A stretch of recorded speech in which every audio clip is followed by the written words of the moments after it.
तुमच्या देखील किचन मध्ये झुरळ तुम्हाला त्रास देत आहे, वाळवी तुमच्या घरातील फर्निचर खराब करते, ढेकूळ तुम्हाला रात्रीचे झोपून देत नाहीयेत, डोंट वरी, तुमच्या घराभोवताली हेल्थी एन्व्हायरमेंट ठेवण्यासाठी A1 star pest control expert तुमची मदत करेल। आजच इन्स्पेक्शन किंवा सजेशन साठी आम्हाला कॉल करा। A1 star pest control services. Diwali म्हणजे आपल्या जीवनात प्रकाश, आनंद आणि नवचैतन्य घेऊन येणारा सण। अशा दिवाळीच्या माझे कोकणच्या सर्व प्रेक्षकांना तेजमय आणि मंगलमय शुभेच्छा। वळूयात बातमीपत्राकडे, पण त्याआधी पाहूयात हेडलाईन्स। माझे कोकण आयोजित दिवाळी पहाट संपन्न, सांची वानखेडे यांच्या गाण्यांनी श्रोते मंत्रमुग्ध। विधानसभा निवडणुकांच्या अनुषंगाने केली जाते वाहनांची कसून तपासणी, कायदा आणि सुव्यवस्था अबाधित ठेवण्यासाठी घेतली जाते खबरदारी। विशाल परब यांच्या गाडीवर हल्ल्याचा प्रयत्न, ड्रायव्हरच्या शिताफीमुळे वाचला जीव, स्थानिकांच्या मदतीने हल्लेखोराला घेतले ताब्यात। आणि अलिबाग मधल्या गोंधळपाडा रस्त्यावर पडला पैशांचा पाऊस, रस्त्यावरून जाणाऱ्यांची झाली दिवाळी, हे पैसे नेमके कोणाचे अद्याप अस्पष्ट। पाहुयात सविस्तर वृत्त। दिवाळीची पहिली अंघोळ आणि अभ्यंग स्नानानंतर कोकणवासियांच्या पहाटेची सुरुवात हॅथवे साई स्टार तसेच माझे कोकण न्यूज चॅनलच्या वतीने आयोजित करण्यात आलेल्या दिवाळी पहाट 2024 या कार्यक्रमाने सुरू झाली। कोकणचे आराध्य दैवत असलेल्या रत्नागिरी जिल्ह्यातल्या खेडमधील भरणे नाका येथील श्रीदेवी काळकाई मंदिरात माझे कोकण न्यूज चॅनल तसेच स्वरसिद्धी ग्रुपच्या वतीने दिवाळी पहाट हा कार्यक्रम अक्षरशः मंत्रमुग्ध करणारा ठरला। संपूर्ण तालुक्यातून हजारोच्या संख्येने या मंदिरात दर्शनासाठी लोक येतात। देवीचे दर्शन झाल्यानंतर मंदिराशेजारील हॉलमध्ये आयोजित करण्यात आलेल्या दिवाळी पहाट या सुरेल गाण्यांच्या मैफिलीचा आनंद शेकडो रसिकांनी घेतला।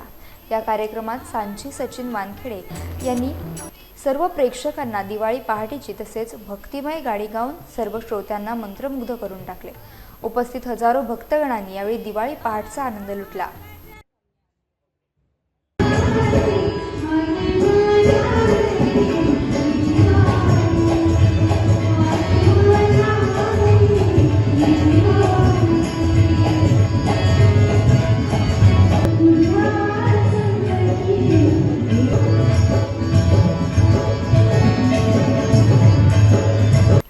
प्रत्येक सामाजिक घटनांचे प्रतिबिंब हे साहित्यातून उमटत असते, किंबहुना साहित्य हा समाजाचा आरसा असतो। बदललेली जीवनशैली आणि त्याचा आरोग्यावर होणारा परिणाम आणि पर्यायाने बिघडलेले आरोग्य, अशा वेळी आरोग्यम धनसंपदा असा विषय घेऊन सर्वसामान्यांच्या आरोग्याची काळजी घेण्यासाठी झेपच्या माध्यमातून आरोग्य प्रबोधन केले आहे। ही एक प्रकारची जपलेली सामाजिक बांधिलकीच आहे आणि म्हणूनच यावर्षीचा झेप दिवाळी अंक हा त्या सामाजिक बांधिलकीचे प्रतीक आहे, असे गौरवोद्गार झेप दिवाळी अंकाच्या प्रकाशन सोहळ्याप्रसंगी कोकण मराठी साहित्य परिषदेचे रायगड जिल्हाध्यक्ष सुधीर शेठ यांनी काढले। याप्रसंगी त्यांनी झेपचा अंक विकत घेण्याचे आवाहन देखील केले। यावेळी व्यासपीठावर डॉक्टर असोसिएशनचे अध्यक्ष डॉक्टर नितीन देशमुख, काकासाहेब चितळे स्मृती केंद्राचे कार्यवाह शिवराज भागवत, झेपचे कार्यकारी संपादक डॉक्टर चंद्रशेखर दाभाडकर, मुख्य संपादक अविनाश घोलप आदी मान्यवर उपस्थित होते। डॉक्टर नितीन देशमुख यांनी झेपच्या आरोग्य या विषयावर काढलेल्या दिवाळी अंकाचे विशेष कौतुक करून डॉक्टरांची भूमिका झेपने समजून घेऊन डॉक्टरांच्या साहित्यकलेला चालना दिल्याबद्दल अंकाचे विशेष आभार मानून झेपला शुभेच्छा देण्यात आल्या। सुप्रसिद्ध मराठी अभिनेते प्रशांत दामले यांनी सर्व रसिकांना दीपावलीच्या शुभेच्छा दिल्यात। ही दिवाळी आनंदाची, सुखाची आणि बिना आवाजाची जाओ, असं त्यांनी म्हटलंय। नमस्कार, मी प्रशांत दामले। महाराष्ट्रातील आणि महाराष्ट्राबाहेरील सर्व रसिक जनांना दीपावलीच्या खूप खूप शुभेच्छा। ही दिवाळी सुखाची, आनंदाची, बिन आवाजांची जाओ। आपल्या आजूबाजूला हॉस्पिटल्स असतात, लहान मुलं असतात, याचा विचार ठेवा। फटाके कुठले वाजवायचे नाहीत हे आधी ठरवून ठेवा, पण तरीही फराळ, त्यानंतर पणत्या, त्यानंतर तुमचे किल्ले, त्यानंतर कंदील, ह्याच्यात पण खूप जास्त गंमत आहे की नाही? परत एकदा सगळ्यांना खूप खूप शुभेच्छा। धन्यवाद। दिवाळी सण सर्वांचा आनंदाचा सण। या सणामध्ये अनेक नागरिक वेगवेगळे फराळ करून कौटुंबिक आनंद साजरा करतात।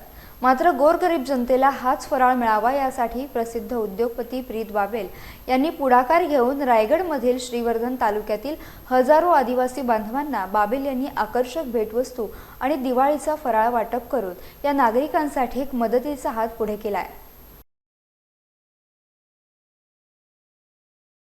तर रत्नागिरी इथल्या झाडगाव येथे मंत्री उदय सामंत यांनी फटाक्यांच्या स्टॉलला भेट दिली।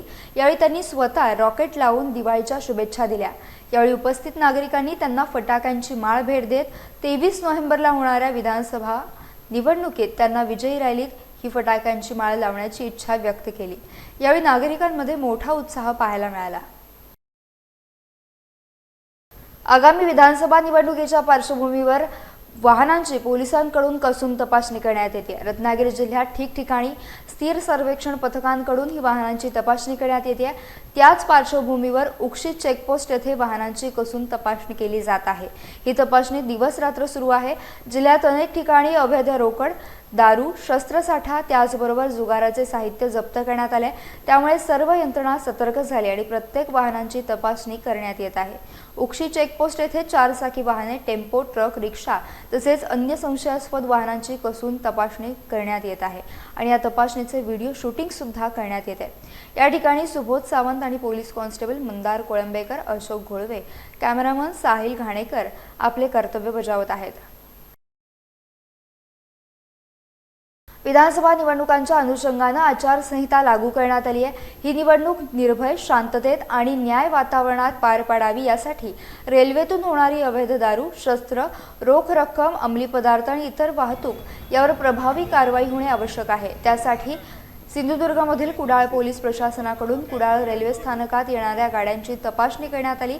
यामध्ये मुंबईकडे जाणाऱ्या आणि मुंबईहून येणाऱ्या रेल्वे गाड्यांमधील प्रवाशांच्या सामानाची तपासणी करण्यात आली। पोलीस अधीक्षक सिंधुदुर्ग सौरभ कुमार अगरवाल यांच्या आदेशानुसार आणि पोलीस निरीक्षक राजेंद्र मगदूम यांच्या मार्गदर्शनाखाली कुडाळ पोलीस आणि CISFच्या टीम या मोहिमेत सहभागी झाल्या।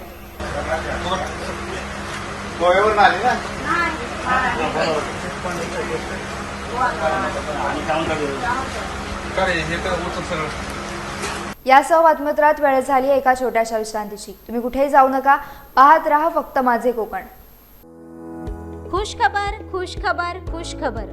मैं रमेश मनोहर सागवेकर ज्वेलर्स सोने, चांदी व मोत्याचे तसेच आकर्षक हॉलमार्क व अत्याधुनिक पद्धतीचे दागिने मिळण्याचे खेडमधील एकमेव ठिकाण मैं रमेश मनोहर सागवेकर ज्वेलर्स घेऊन येत आहे ग्राहकांसाठी दसरा आणि दीपावली निमित्त आकर्षक भेट कुपन योजना।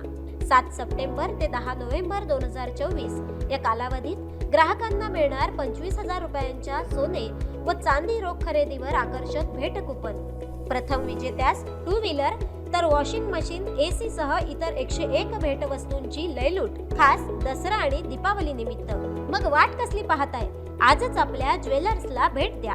आमचा पत्ता सोनाराळी, तालुका खेड, जिल्हा रत्नागिरी, तसेच पोलादपूर बाजारपेठ, मारुती मंदिर शेजारी, तालुका पोलादपूर, जिल्हा रायगड। अधिक माहितीसाठी आजच संपर्क करा। संपर्क क्रमांक 92 70 28 43 23 आणि 77 41 08 93 15। विश्रांतीनंतर माझे कोकणमध्ये पुन्हा एकदा स्वागत।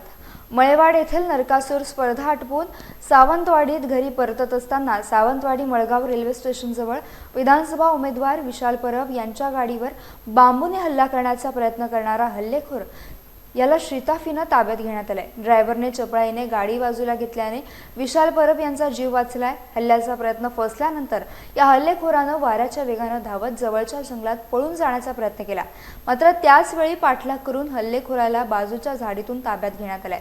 संतप्त युवकांनी त्याची चौकशी केली असता त्याने आपण झारखंडमधील असल्याचं कबूल केलंय।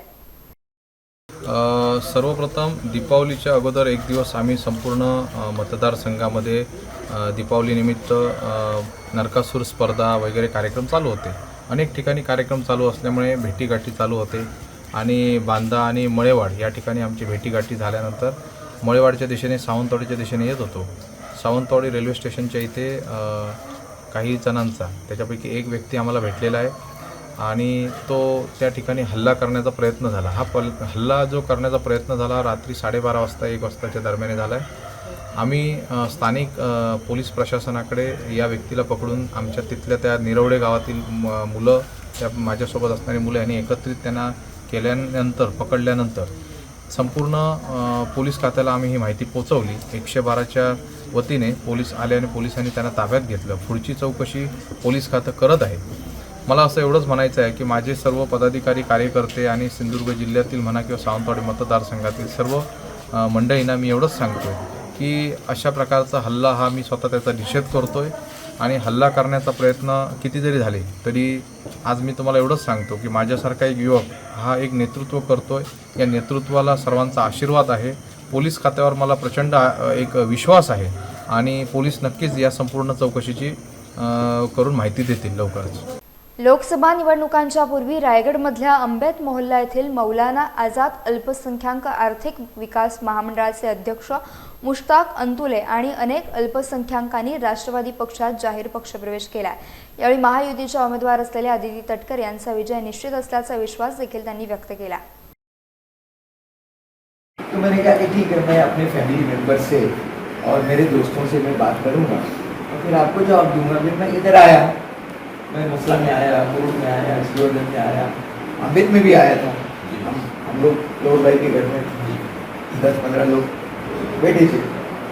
तो मैंने सबको बताया कि मैं कांग्रेस पार्टी छोड़ने का इरादा कर रहा हूँ. आप लोगों को बताने के लिए आए. मसला वालों को भी बताया, मुरुड वालों को भी, सियोजन वालों को भी, सबको बताया. और फिर एक दिन मुंबई में आप में से कुछ लोग मुंबई आए भी थे. मैं इस पार्टी में ज्वाइन हो गया और उस ज़माने में मैं एडीसी भी बना था, साहब की वजह से बना था, चेयरमैन भी बना था, साहब की वजह से बना था. तो मैं इसी बात को बताना क्या चाहता हूँ कि अब साहब हमारे में नहीं है. उनकी दुआएं हैं, साहब की दुआएं हैं. आप जिनको भाभी कहते हैं, जिनको कुछ लोग आंटी कहते हैं, उनकी दुआएं हैं. मेरे वालिदैन की दुआएं हैं, मेरे चचा सनाउल्ला अंतुले मजून की दुआएं हैं, उनकी बेगम की दुआएं हैं, सबकी दुआएं. अलिबाग तालुक्यातील गोंधळपाडा रस्त्यावर बुधवारी पैशाचा पाऊस पडला. या पैशाचा मालक नेमकं कोण हे समजलं नाहीये. मात्र यावेळी त्या रस्त्यावरून जाणाऱ्या लोकांची दिवाळी झाली. अवघ्या काही सेकंदात हजारो रुपये घेऊन हे वाटसरू पसार झाले. दुपारी 2:30 वाजण्याच्या सुमारास ही घटना घडली. कर्जत येथील एक्साईज कार्यालयातील महिला कर्मचारी या रस्त्यावरून जात असताना ही बाब त्यांच्या निदर्शनास आली. त्यांना देखील 2,500 रुपये मिळाले. ही रक्कम या तरुणीने अलिबाग पोलीस स्टेशनच्या मार्शल बीटकडे सुपूर्द केली आहे. अलिबाग जवळील गोंधळपाडा रस्त्यावर दुपारी तुरळक रहदारी सुरू होती. अचानक या रस्त्यावर 500 रुपयांच्या नोटा पसरल्याचं पाहायला मिळालं. प्रत्यक्षदर्शींच्या म्हणण्यानुसार 500 रुपयांच्या नोटांची मोठी रक्कम होती. या नोटा पाहून यावेळी रस्त्यावरून जाणाऱ्यांनी या नोटा हातोहात लंपास केल्या. दरम्यान रस्त्यावर पडलेल्या या नोटा निवडणुकीसाठी वापरल्या जाणार होत्या की कुठल्या सामान्य माणसाची वर्षाची कमाई होती याबाबत चर्चा सुरू आहे. एखाद्या पिशवीतून ही रक्कम पडली असावी. दिवाळीचा पगार किंवा कामगारांचा बोनस देखील असू शकतो. त्यामुळे ज्यांना कोणाला ही रक्कम मिळाली आहे त्यांनी अलिबाग पोलिसांकडे ही रक्कम सुपूर्द करून माणुसकी दाखवावी असं म्हटलं जात आहे. नमस्कार, मी सोगावकर. मी आत्ता थोड्या वेळापूर्वी गोंधळपाडा या रोडने बुरमखानेकडे जात होतो. तर नेमका तेवढा आल्यानंतर इथे रस्त्यावरती गर्दी दिसली की मला वाटलं काय ॲक्सिडेंट वगैरे झालेला आहे. पण तुम्ही ते पाहिलं बघते तर लोक 500-500च्या नोटा अशा जमा करून घेऊन जात होते. ते त्याने हातात जमा केलेल्या होत्या. मी ते हे करेपर्यंत ती लोक सटकली. ते एक पैसे घेऊन पटापट 500च्या बऱ्याच नोटा होत्या त्यांच्या याच्यामध्ये. तर ते येत असताना नेमकं माझ्या पोराला त्याने सांगितलं की बाबा इथे एक नोट पडलेलं आहे. मग ती आणली उचलून आणि समोर एक पोरगी होती. त्या पोरी पण बोलते काका बोलते मला पण पैसे भेटलेले आहेत 500च्या, मला 4 नोटा भेटले. मग तुझ्या इथे कोणाचे पडलेले माहीत नाही. लोक जमा करत होते, मी पण ते जमा केले. ते कोणाचे ते देण्यासाठी थांबलो आम्ही. तर आता त्या थोड्या वेळापूर्वी मी त्यांना पोलिसांना फोन केलेला होता की आता ते आलेले होय. त्यांच्या आता त्या उरलेल्या नोटा त्यांच्या ताब्यात आम्ही देतो आणि हे करतो. त्या पुढचा तपास काय असेल त्याने ते पाहावं. मी एस पी ऑफिसला गेले होते. गोंधळपाडा रोडवरून येत होते. ते पैसे सापडलेत कोणाच तरी इथं पडले होते आणि बऱ्याच लोकांनी अजून नोटा होत्या त्या अजून नेल्यात. यातले एवढे मला सापडलेत 2,500 आहेत. मी त्यांच्यावर हवाली करते, पोलीस स्टेशनला हवाली करते. अजून किती होते पडले रस्त्यावर? तरी बरेच होते, अजून नोटा भरपूर नोटा होत्या की गट्टे होते? गट्टे होते आणि सुट्ट्या नोटा पण पडल्या होत्या. त्यातले मला 2,500 सापडले. बाकीची लोक घेत होती का? बाकीचे लोक घेत होते, बऱ्याच जणांनी नेलं. यासह बुलेटिनमध्ये वेळ झाली एका छोट्याशा विश्रांतीची. तुम्ही कुठेही जाऊ नका, पाहत रहा फक्त माझे कोकण. मे गांधी क्लॉथ स्टोअर्स, मे गांधी एंटरप्राइजेस आणि गांधी क्रिएशन्स घेऊन येत आहे दसरा दिवाळी निमित्त भरघोस सूट. नवीन स्टॉक उपलब्ध. Suiting, shirting, sari, dress material, hosiery, bedsheet, चादर तर अत्याधुनिक पद्धतीच्या नाविन्यपूर्ण साड्या, बनारस, चंद्रकोर Paithani, Calcutta, linen, cotton silk आणि विविध डिझायनर साड्या. तर गांधी क्रिएशन्स मध्ये shirts, pants, T shirts, jeans, suits, sherwani, jackets, track pant, trousers, belts, wallets या सर्व गोष्टी उपलब्ध. आमचा पत्ता बाजारपेठ, खेड. विश्रांतीनंतर माझे कोकणमध्ये पुन्हा एकदा स्वागत. नवी मुंबईतील उल्वे परिसरातील जावळे गावात बुधवारी संध्याकाळी एका किराणा दुकानात झालेल्या भीषण स्फोटात 2 जणांचा मृत्यू झाला असून इतर 1 ते 2 जण गंभीर जखमी झालेत. या स्फोटामुळे दुकान आणि आसपासची काही जागा पूर्णपणे उद्ध्वस्त झाली. घटनास्थळी अग्निशमन दलाच्या गाड्या आणि पोलिसांनी तात्काळ पोहोचून बचावकार्य सुरू केलं. जखमींना नजीकच्या रुग्णालयात दाखल करण्यात आले. दुकानात गॅस सिलेंडरचा वापर केला जात होता आणि त्याच ठिकाणी अनधिकृतपणे पेट्रोलचा साठा देखील केला गेला होता. त्यामुळेच स्फोटाची तीव्रता अधिक झाली असावी असा संशय व्यक्त केला जातोय. स्फोटाच्या धक्क्यामुळे आसपासच्या घरांना देखील मोठं नुकसान झालंय. उल्वे कार्यक्षेत्रामध्ये हे जे जावळे गाव आहे, इथे घराला आग लागल्याचा कॉल आमच्या अग्निशमन विभागाला उल्वे इथे 7:30 वाजता मिळाला. ताबडतोब आपली गाडी टर्नआउट झाली आणि घटनास्थळी इथे उपस्थित माझे फर्स्ट राऊंड ऑफिसर प्रतीक शिंदे उपस्थित राहिले आणि या ठिकाणी पाहिलं तर अवस्था खूप गंभीर होती. पूर्ण आग पसरलेली होती. आल्या जे फायर फायटिंग ऑपरेशन चालू केलं आणि त्याच्यानंतर समजलं की ते आतमध्ये जे बाजूचे होते सांगितले अजून कॅज्युअलिटी आहे म्हणून एक जो रमेश घांची म्हणून आहेत ते जखमी अवस्थेत बाहेर आले होते आणि आतमध्ये अजून त्यांचे 3 फॅमिली मेंबर आहेत असं समजलं. आग विझून आतमध्ये त्यांना रेस्क्यू करण्याचा प्रयत्न केला, त्यांना बाहेर काढलं आणि जे रमेश घांची होते त्यांना देखील इकडच्या स्थानिक लोकांनी उचलून हॉस्पिटलला ॲडमिट केलेलं गेलं. त्यांचं वय अजून समजू शकले नाही. तिघे जे आहेत त्यांचे जे फॅमिली मेंबर आणि जे रमेश घांची आहेत त्यांचं अंदाजित वय 40-1च्या आसपास असं आहे असं वाटतं. ते प्रायमा फेसर जी चौकशी केली असता हा जो सिलेंडरचा ब्लास्ट छोटे सिलेंडर इकडे विकतले जात होते त्या सिलेंडरच्या ब्लास्टमुळे झाल्याचा प्रायमा फेसिया दिसून येतो. परंतु याचं इन्व्हेस्टिगेशन केल्यानंतर आपल्याला काय ते पुढे समजू शकेल. कॅज्युअलिटी 3 मिळालेली आहेत त्या पुढे पाठवून दिल्या आहेत. नवी मुंबईमधील उल्वे पोलीस स्टेशनच्या हद्दीतील जावळे या गावामध्ये आज संध्याकाळी 8 वाजेच्या सुमारास आम्हाला माहिती मिळाली की एका किराणा दुकानामध्ये गॅस सिलेंडरचा स्फोट झालेला आहे आणि त्याच्यामध्ये काही लोक जखमी झालेले आहेत. तर याच्यामध्ये प्राथमिकदृष्ट्या या ठिकाणी येऊन पाहणी केली असता असं दिसतंय की रमेश घांची यांच्या मालकीचं एक किराणा दुकान होतं. त्या किराणा दुकानामध्ये काही गॅस सिलेंडर होते. त्या गॅस सिलेंडरमधल्या 3 गॅस सिलेंडरचा स्फोट झालेला आहे आणि या स्फोटामुळे त्यांच्या किराणा दुकानाला आणि त्याचबरोबर घराला पण आग लागली आणि या आगीमध्ये किराणा दुकानदार रमेश घांची हे जखमी झालेत. त्याचबरोबर त्यांची पत्नी आणि 2 मुलं हे याच्यामध्ये मृत्युमुखी पडलेले आहेत. आता आणखी आमचा तपास त्या दृष्टिकोनातून चालू आहे, पण प्राथमिकदृष्ट्या सिलेंडरच्या झालेल्या स्फोटामुळे ही आग लागलेली आहे एवढं सध्या समजतंय. एक सिलेंडर की आणखी काही बारीक सिलेंडर होते? 2 छोटे सिलेंडर होते 5 किलोचे आणि एक मोठा सिलेंडर 14 किलोचा होता. रायगड जिल्ह्यातल्या पेण तालुक्यातील पाटणेश्वर येथे पंकज पाटील यांच्या फार्ममध्ये जाळ्यात अडकलेल्या 9 फुटी अजगराची सर्पमित्र दानिश शेंदोळे आणि सर्पमित्र योगेंद्र विरकर यांनी सुटका करून त्या अजगराला नैसर्गिक अधिवासात मुक्त केलंय. कोठेही सर्पजन्य जीव घरात किंवा आसपासच्या परिसरात आढळल्यास घाबरून न जाता सर्पमित्रांना संपर्क करण्याचं आवाहन यावेळी या सर्पमित्रांनी केलंय.